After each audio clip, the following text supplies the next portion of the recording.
This is how an optometrist almost destroyed a pilot's vision. Here goes.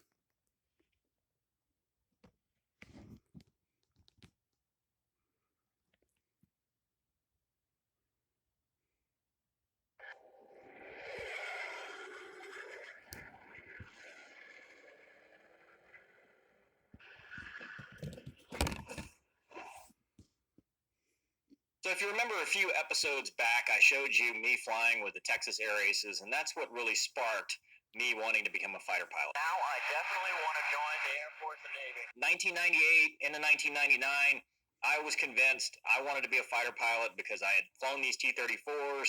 Oh, we're not going to make it easy for them either. I had a father that was encouraging me, and the pilots that I had flown with had encouraged me to apply to the Air Force Academy. So in 1999, I was 16 years old, and I started looking into the process of applying to the Air Force Academy and joining the Air Force, because I was like, like everyone else, I thought to be a fighter pilot, you had to go to the Air Force Academy, and then that's how you'd go to pilot training. Didn't know anything about Guard Reserve or anything like that.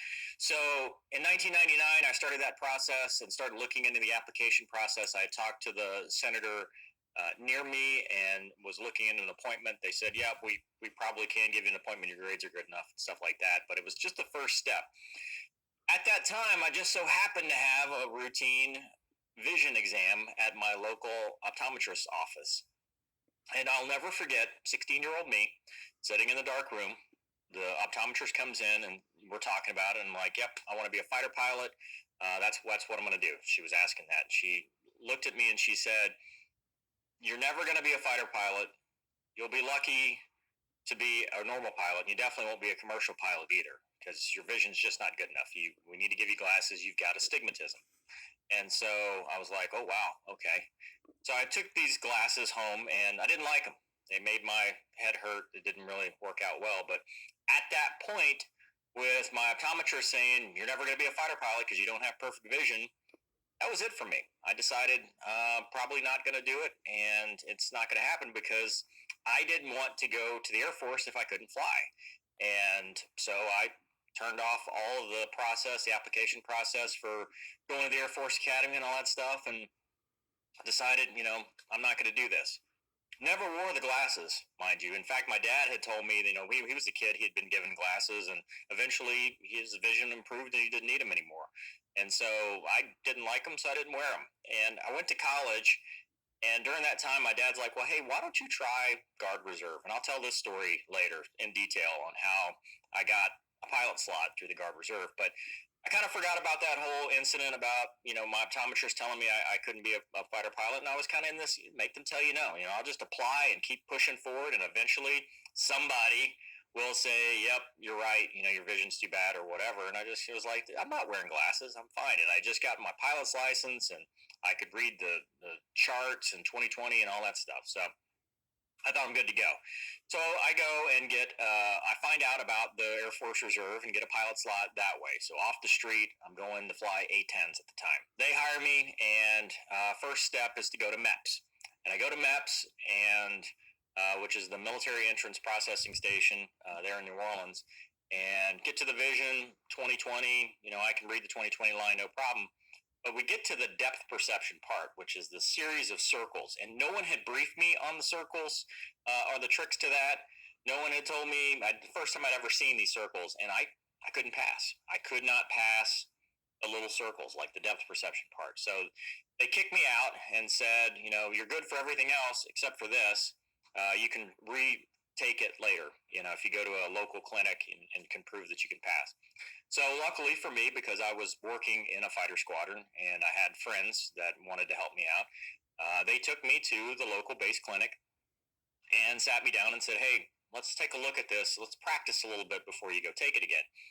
And the one thing they told me that helped me the most was that for those stupid circles, it's never the ones on the outside. It's always one of the middle ones. So that helped. I was able to pass. I thought, man, good to go. That scare is over. I'm going to go fly A-10s, go be a fighter pilot. So the next step in the process was for them to send me to, at the time, Brooks City Base in San Antonio, which is where the Air Force Aeromedical Center was. later on, it would move to right pat, and I think that's where it is today. And I was a little nervous because I had just failed the depth perception, had retaken it and passed, and now it was, hey, I just need to get through this.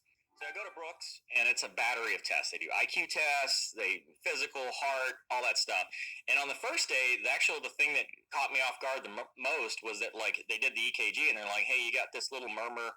It's no big deal, but if anybody ever asks you about it, it's not a thing. It's just we see it, we know about it, we think you're fine, but it may be an issue if somebody's not paying attention when they do an EKG on you, which would come up later when I got struck by lightning.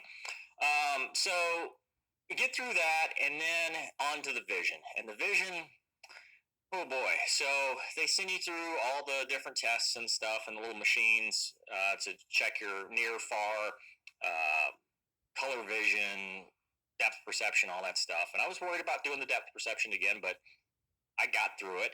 And I was actually 2012, 2015 vision. So I'm like, man, I'm going to pass this with flying colors. But then they do this thing called retinal topography. And they come back, they sit me down, because it was me and like maybe two other people. They separated me from the group and they said, hey, you're not passing. And I'm like, what do you mean I'm not passing? You've got excessive astigmatism beyond the limits. So there's a certain diopter limit. I think it was 3 at the time, and you're just outside of that. So we can't pass you at this point. And so what we can do is potentially put you in a waiver program and a study program to see, how this works with trained aviators and stuff. And we'll recommend you for a waiver, and we'll see how it goes. I'm like, so when will I know? And he's like, it'll be weeks. So they finished all the tests and stuff. They actually put me through some special testing, NVG stuff, just to see how I do without glasses, all that stuff. And at the time, the vision standards, I think, were 2040 correctable to 2020. I don't think it changed yet. So I go home and I go back to the unit, and the unit's like, so what happened? I was like, well, I didn't pass the vision, passed everything else, didn't pass the vision. So they're going to recommend me for a waiver. Can you follow up? And so the guys went to bat for me. They were calling, saying, hey, is he going to go? Is he going to pass? Is he going to get a flying class 1 medical, any of that stuff? And it took about 6 to 9 weeks, and eventually they came back with, here's your waiver. And I went off to pilot training, and eventually the waiver became permanent because I never needed glasses. I could always pass the test. I'll post the rest of this. This shows why you need to have Snellen up, why you need to personally verify you meet the requirements. I'm FAA pilot, meaning I must pass the 2040 line. I do far better than that, 2020, almost all the time, sometimes better. But the point is, the optometrist wanted to trash this man's pilot career because he had some astigmatism. And he had 2020 with astigmatism. And he obviously got a waiver. So I'll post this. It was a great help if the pilot's an engineer designing control systems to understand the eye is using the accommodation system to control its refractive state. We can argue about that naturally. Of course, you say, well, no, eyes aren't like that, and so forth and so forth. But good knowledge of the eye's behavior, controlling its refractive state to the accommodation signal, means that prevention is at least possible for people who desperately want to keep their 20/20. That means self-measurement, the way I'm doing it. So add your own thoughts. I think they're treating pilots badly by not explaining prevention with a plus lens when they're 20/40 or 20/50, because I would certainly do it if I were offered prevention, personally measuring my refractive state with always the goal of doing far better than 20/40. So they gave this man short shrift. They didn't help him. And he's lucky he didn't wear the lens they gave him. That would have really destroyed his vision permanently. Add your own thoughts, and thank you.